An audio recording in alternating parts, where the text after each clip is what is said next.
Why, hello there. I'm Maris. This is GamerQuest, and this is Ukraine War Stories. Do want to thank the devs for giving me a copy of this to take a look at. This is actually done by our friends over at Starny Games, the creators of all the Strategic Mind series, and we're big fans of that here. So this is a interactive, like, visual novel experience, choose your own adventure of real life stories, and they are adding more as they work on them. So right now we have either Hostomel, Bucha, or Mariupol, and what these are real stories from individuals that are going through unfortunately the Ukraine war right now. So let's actually do Mariupol. All right, so Kornienko, wake up. Make some tea if you have to. The head doctor's shout jolted me awake. It was more pleasant than my awakening a few hours earlier from the first shells hitting the city. We don't have much time, and I'm not going to be repeating myself. Is that clear? Sir, yes, sir, I fired off, sitting up straight. Victor Dumko, the head doctor, smirked a little. His fame as a former army medic was legendary, and now he gathered all the ward managers for a proper war briefing. My head was still reeling from it all. An invasion, really? The war wasn't going to remain frozen for decades? Since 2014, everyone had gotten used to occasional distant explosions. If anything, over the last several years, the city had been bustling. I saw it change from a Soviet industrial port into a quaint European town, the kind where I would go for my various international conferences. And now, in the earliest hours of February 24th, my quaint European Mariupol was being bombed by the Russians.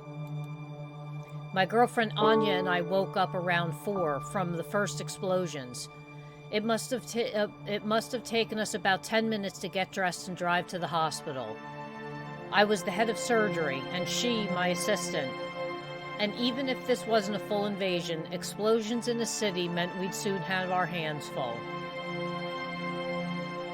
In the next few days, the public services will be down. No heat, no running water. We must stock up on essential supplies, gauze, medicine, even bunks. We had our hands full with COVID, and this will be a million times worse. Shops will soon close, and we'll stop the house calls. So whatever we can buy or order, it needs to be done today. You hear me? He looked at our supply manager, Ola, who hastily nodded in confirmation. A funny, rotund old Greek, he knew his business when it came to numbers. The Russians will consider the hospital a legitimate target, as they did in Donbass back in 2014. We'll need to vacate the upper floors and reinforce the ground floor. Last but not least, ward managers. We all looked up. Until the war is over, you are my lieutenants. Organize your teams, make sure everyone knows their roles, go over the triage rules, then go over them again. Victor seemed to have his head completely clear. Small wonder. He was a Soviet officer, an army medic during the war in Angola. When I was dismissed and left the office, I had no idea what to do. Anya was already in the hallway, and she hopped up to me the moment I was out. How was it? What did he say? Not that much, and a whole lot of the same. What matters was, what was I going to do? We're going to reinforce the building. I gathered the rest of the ward and relayed Victor's instructions. If we're going to do something well, we'd have to focus on one task at a time. I decided that we'd help reinforce the hospital. We stripped the upper floors of equipment and got the territorial defense to share some sandbags. They went toward reinforcing ground floor windows, instantly making the place feel safer. I didn't know how much they'd help, but at the end of the day, nobody felt like their efforts had been wasted. Still, I wonder if this was the best use of our time. On that first uncertain day, nothing was guaranteed. If only I'd known back then how bad it could really get. Okay. Dr. Kornienko, do you have a moment? The supply manager's round face peeked inside. Not at the moment, no, I shouted back. Wait till I'm done. In fact, I was almost done, but I needed to focus. After several hours of pulling bone fragments from a shattered shoulder, messing up the suturing would be an embarrassment. The wounded had been coming in since February 24th, dozens every hour, and I'd seen more in those few days than I had in my 10 years of practice. Concussions, shrapnel injuries, missing limbs, ugly torn wounds, the kinds that fought you every step of the suturing process. The woman brought in that afternoon had her shoulder and clavicle completely crushed. She was so worn out by the pain she couldn't speak, only wheezed feebly. By the time it was evening, her case was our small victory of the day. We didn't just save her life, but her arm too. Thank God for Anya and her nerves. She was terrified of moths, but she handled blood better than most men. Ola, our supplies manager, was waiting for me outside. He was talking to a small boy with a face red and wet with tears. The little guy kept sniffling while Ola cooed over him like a doting grandpa. What is it, Ola? Who's the kid? Where are his parents? This is Danya. He says he's hurting. Could you take a look? I was going to tell Ola to take the boy to a GP and stop wasting my time, but then he drew closer and whispered, his father brought him here. He didn't make it. Bled out in the parking lot. Please, doctor. Everyone else is busy. The kid only spoke in short, choppy sentences. He said his name was Danya, short for Danilo. He turned 6 last August. His mother was an accountant, his father was in the army, and that day something small flew into their apartment. It was loud, and then I couldn't hear anything. Me and Dad looked for Mom but couldn't find her. There was dust everywhere and red stuff, too. I gulped. Next he told me how him and his dad had run outside because the ceiling had started to collapse. A piece of it had hit Danya, and now his side was hurting. It was just a big bruise, thank heavens. No fractures, no internal bleeding. Bad news is, he'll have to sleep on one side for a few days. Good news is, I cut myself off. The boy was in no danger, sure, but the only good news I had for Danya was this could have been much worse. I asked if he had any other relatives on the mainland, anyone he could evacuate to. Only in Russia, he said. I cursed silently. Just brilliant.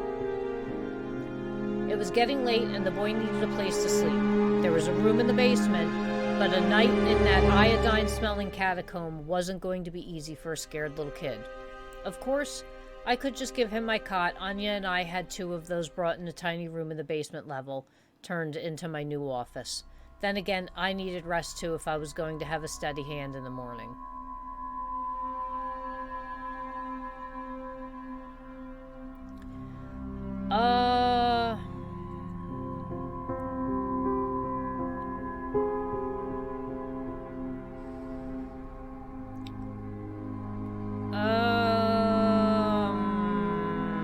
Take the boy to the other patients. We couldn't make any exceptions. The hospital was already overflowing. Danya had a place to rest, and that freed me up for my immediate tasks, and I had plenty of those. I hoped nobody down there would be angry with him. With everybody on edge, tensions were flaring. The boy would just have to handle it. It is war. In the coming days, many more kids would be brought to the hospital. Our supply manager, Ola, worked for 2 at that time, both keeping the hospital stocked and the children entertained. He had quite a way with them. Me? I wouldn't know what to do with kids, and if I did, I had my hand full with the wounded, and they only just kept arriving. Okay. By the second week of the war, we'd run out of bunks. The wounded, meanwhile, only kept coming. We had to start putting them on the floor, on bare mattresses covered with improvised bedding. 2022's March was cold, and we feared a breakout of respiratory infection. COVID was fresh on everyone's mind.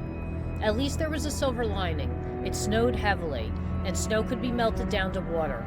Usually we had to get water from a pump nearby, but then we risked being caught in the open. Sometimes the city's utility workers brought in tanks of water, but only when it was safe. Our main problem, however, was something else. Russian forces were dismantling Mariupol brick by brick. Our wounded told us that the Russians were shelling entire neighborhoods for no good reason. Planes, rockets, artilleries, and tanks. They'd brought it all to my city, and their weapons never ceased firing. It was a tough time, but we held fast and did our job. We fought for people's lives, and we fought tooth and nail. That's what kept us going. We had little time for resting, and when I did rest, after everything I had seen to deal with, my head would go back to a very dark place. But humans aren't made of iron. As a doctor, I knew that much. Sometimes I had to take breaks, usually in the evening, when the influx of new patients was lower. I tried to spend all of my very limited free time with Anya. Only when the war began did I realize how lucky I was to have her. Anya was my ray of light in all this mess. Daniel often joined us too, or rather, we tried to include him. He was all alone in the world, like neither of us was, so Anya and I did our best to provide him with our company. Sometimes I wondered, who got more out of it, him or us? After all, our little talks helped us all hold on to some fleeting feeling of normalcy. I had never considered having children before. I'd been aiming for a medical career since childhood, and I wasn't the one to compromise on it. But Danya turned out to be very clever for his years. Talking to him was surprisingly engaging. The boy managed to recover somewhat and talked to us quite a bit. Sometimes he'd ask questions that completely blindsided me. When this happened, Anya was having the time of her life. I wasn't mad. I deserved to be a little humbled, and I loved the sound of her laughter too much. By now, we noticed that the shellings would intensify towards the evening, so we tried to take shelter at those times just in case. I'd converted a broom closet on the basement level into our new sleeping spot. That evening, we gathered there by candlelight. It was almost cozy. Anya recalled her student years, and it reminded me of my experiences as a trainee almost a decade ago. Danya joined in with some stories from his first year of school. Me and Anya had forgotten how stressful those could be. Boom. The building shook with a deep rumble and infernal clattering of the windows upstairs. The ceiling rained plaster down on us, and I tackled Danya and Anya to the ground, covering them with my body. The candle lighting the room fell over, plunging us into darkness. Anya dug her nails into my hand, and Danya crawled closer to the wall. I tensed up, expecting further hits, but there were none. A few minutes later, we heard rushed footsteps and someone banged on our door. Dimya, Anya, are you alive? I'd recognize Victor's voice anytime. I think so. I lit the room with my phone's flashlight and looked Anya and Danya over. Both were unharmed, thank God. On your feet then. Part of the building collapsed. We might have people under the rubble. I helped Anya stand up. We grabbed the first aid kit and opened the door when I heard Danya yell, Guys, can I come with you? Don't leave me alone. He was looking at me with scared eyes. What was I supposed to do with him? We'll find a task for him. I looked the kid up and down. Of course, putting him to work would be perfect, but there were no tasks for a little kid in our hospital. Or maybe, fine. You'll be bringing the bandages from the storeroom when we need them. Dima, let's not. It must be hell up there, Anya pleaded. The things he might see there. He's seen plenty already. I sighed, then added, barely above a whisper, Don't you know the state his father was in? Besides, I'm not taking him to assist with surgery. He can help out the wound dressing, or bring more bandages if someone runs off. He'll feel useful and be around people. Anya hesitated, but ultimately agreed. With no more distractions, we rushed towards the lobby. The night was going to be long. It took us until morning to clear the debris.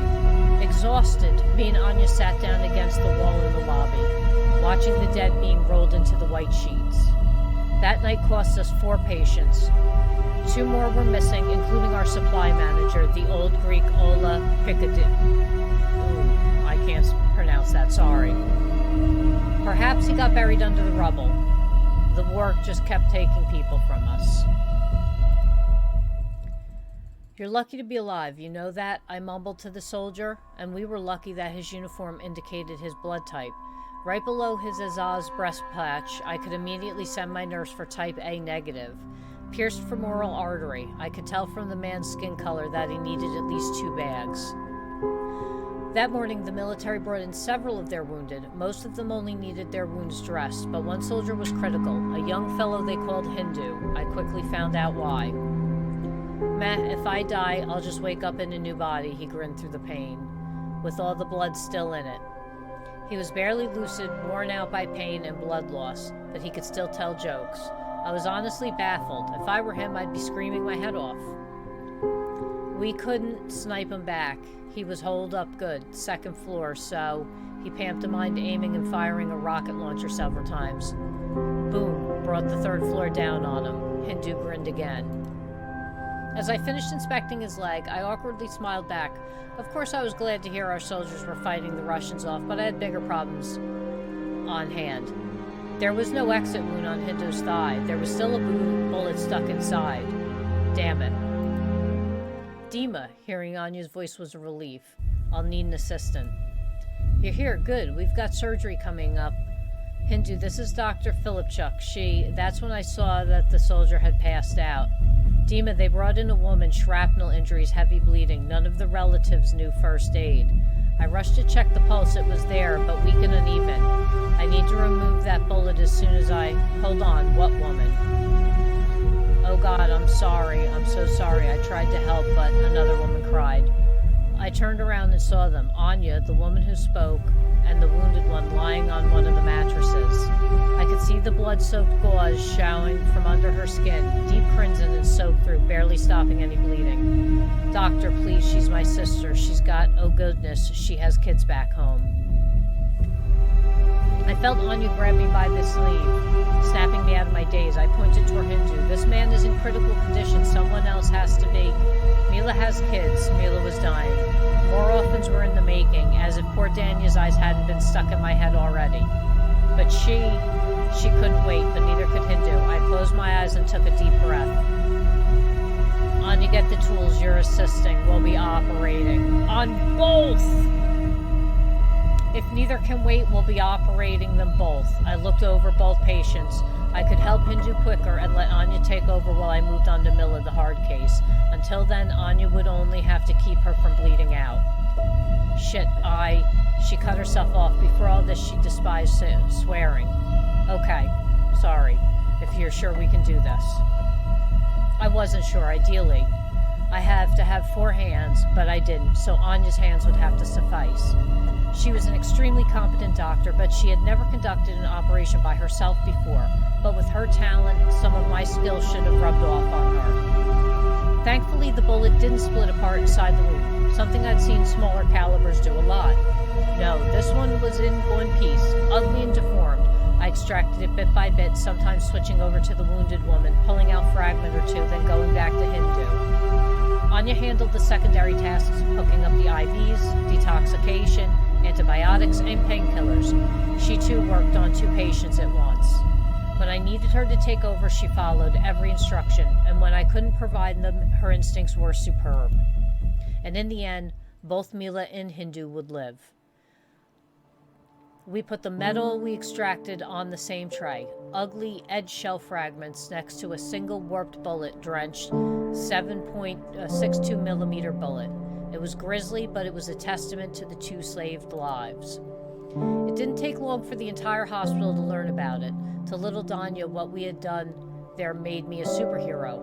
After some negotiations, he agreed that Anya was a hero as well, and not just my sidekick. Victor, however, was less amused. That evening he discreetly approached me. We must save who we can without taking risks or overstretching ourselves. As far as everyone else is concerned, you and Anna just got severely disciplined. Understand? All I could muster was an apologetic nod. Rules are something that work for most people most of the time. Best if you don't talk about this case too much. He gave me a small pat on the shoulder before walking away. Maybe when you're 60, then it'll make for a fine legend.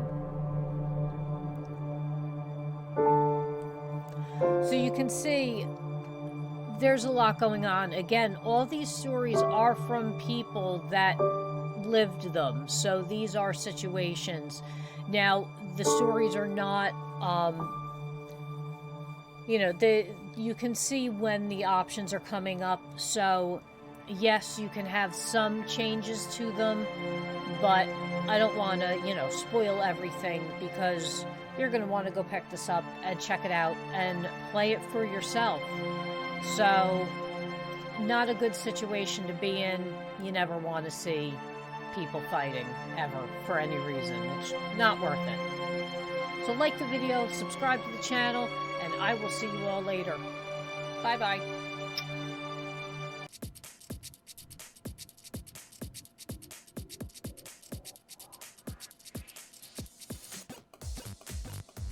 Thanks for watching the video. If you liked it, subscribe to the channel. If you'd like to donate, go to GamerQuest.tv/donate, and I will see you on the next video.